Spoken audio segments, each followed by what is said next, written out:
Ada satu kenalan Abah Jubah ni, dia tanya Abah Jubah dekat satu grup sebelah lah. Dia cakap dia kena pau dengan towing dan juga bengkel hampir 1,300. Korang dengar soalan yang Abah Jubah nak baca ni. Assalamualaikum, bos.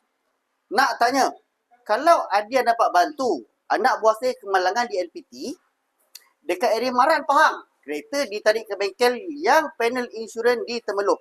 Adakah betul prosedur bagi bengkel meminta wang pendahuluan ataupun deposit sebanyak RM1,000?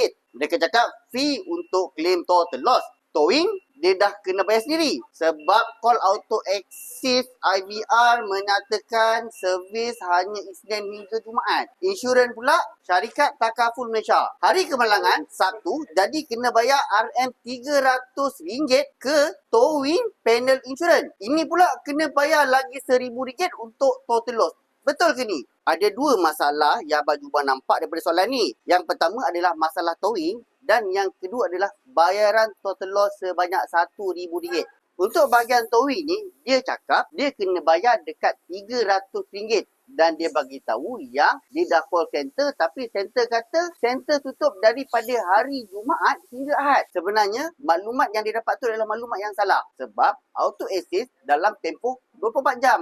Jadi diorang hari-hari bekerja. Korang telefon pukul 3 pagi pun Auto Assist ni akan angkat dan uruskan kenderaan korang. Lebih-lebih lagi pula insurans Takaful Malaysia. Kalau dalam polisi insurans dia unlimited towing, dia takkan keluar apa pun bayaran pun untuk kos tarik dia. Macam mana pula dengan bayaran 300 yang dia telah bayar kepada towing luar tu? Dia boleh dapat semula bayaran 300 tu dengan syarat dia kena bagi resit bayaran dia kepada bengkel yang menguruskan kereta dia untuk bengkel tu appeal sekali kepada insurans. Untuk soalan yang kedua, yang dia cakap bengkel minta dia sampai RM1,000 tu, korang komen dulu untuk part 2. Macam biasa korang kat luar sana tak tahu dan tak ada workshop nak hantar kereta korang untuk buat claim insurans ataupun cash repair, terutamanya insurans Etika ataupun Takaful Malaysia. Korang boleh terus datang ke bengkel Abah Jubah, pakar tuntutan insurans kemalangan anda. Jumpa kat next video. Assalamualaikum.